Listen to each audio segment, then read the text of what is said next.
कान से टूट चुका रामू एक रात खेत में बैठा आसमान की ओर देख रहा था।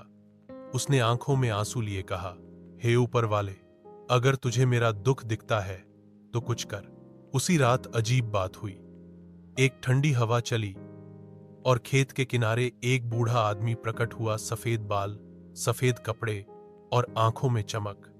वह आदमी बोला, डर मत, मैं इंसान नहीं हूं, लेकिन मैं तुझे दुख में नहीं देख सकता। अगर तू मेहनत करना चाहे तो मैं तेरी मदद करूंगा। रामू पहले डर गया पर फिर सिर हिला दिया। रहस्यमयी मदद। अगली सुबह से सब कुछ बदल गया। रामू जब खेत में गया तो मिट्टी नम थी। नमी वैसी थी जैसे रात को बारिश हुई हो, मगर गांव में बारिश नहीं हुई थी। कुछ दिनों में बीज उग आए।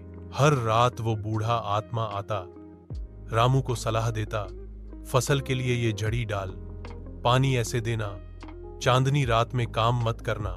गांव वालों को हैरानी होती, पर रामू चुप रहता। सफलता और सवाल। 1 साल के भीतर रामू का खेत सोना उगलने लगा। अनाज इतना हुआ कि गांव के कई घरों का पेट भरने लगा। लोग रामू को सलाम करने लगे।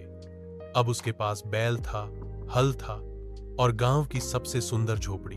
लेकिन एक रात रामू ने आत्मा से पूछा, तुम कौन हो, क्यों मेरी मदद करते हो?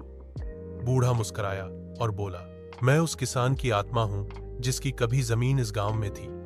उसने भी बहुत दुख झेला, पर कोई उसकी मदद नहीं कर सका।